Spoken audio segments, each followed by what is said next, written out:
Velkommen til USA's nyheder. Klokken er 12.00, og vi starter ud med breaking news. Gaddafi bruger kampfly og lejesoldater til at nedslagte alle tendenser til oppositionen. Som de fleste nok ved, er det arabiske forår nået frem til Libyen. På grund af den kontroversielle diktator Gaddafi ikke vil bøje sig under for det folkelige pres. Lige nu lider befolkningen under yderst ringe levevilkår, udsigtsløse fremtidsudsigter for den store generation af unge. Og ikke mindst utilfredshed med en diktatorisk regime præget af korruption.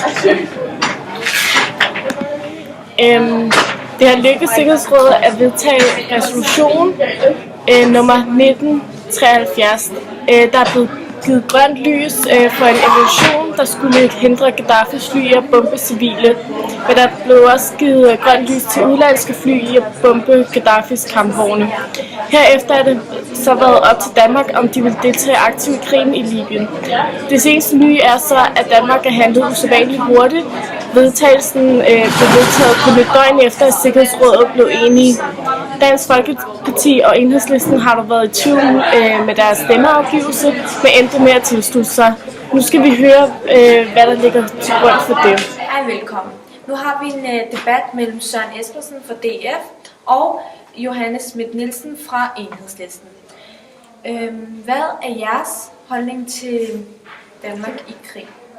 Vi starter ud med Søren Espersen. Ja, jeg vil gerne lægge ud med at sige, at det er en kæmpe fejltagelse, og Vesten de skal slet ikke blande sig i Libyen-krigen. Mener du, at det er en fejltagelse, at vi redder menneskeliv i Libyen? Hvordan kan du stå og sige sådan der? Nej, men du bliver nødt til at forstå, at vi ikke bare kan gribe ind, når det er i Mellemøsten. Vi befinder os i Vesten. Vi befinder os i Vesten. Vi kan ikke bare blande os, hvor det er, at vi har lyst til at blande os. Umiddelbart er vores holdning, Enhedslistens holdning også, at vi ikke går ind for vold og krig. Vi mener ikke, at det løser nogle konflikter.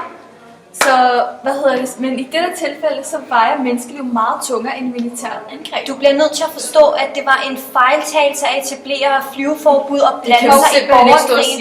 Vi kan ikke bare gå ind og blande os i en borgerkrig. Det er en fuldstændig kæmpe fejltagelse fra Danmarks side. Mener du, det er en fejltagelse, at vi redder menneskeliv i Libyen? Er det det, du prøver at sige? Du bliver nødt til at forstå... Ved du hvad, Søren, det du siger, det... Du bliver nødt til at forstå, at fordi vi har grebet ind... Men du ikke har læst på din lektie. Du bliver nødt til at forstå, at fordi vi har grebet ind i Libyen, så har det medført, at Libyen nu er et taberland, hvor sikkerheden ikke eksisterer. Vi har hjulpet Libyen. Nej, vi har overhovedet ikke hjulpet Libyen. Nej, det har medført til et taberland.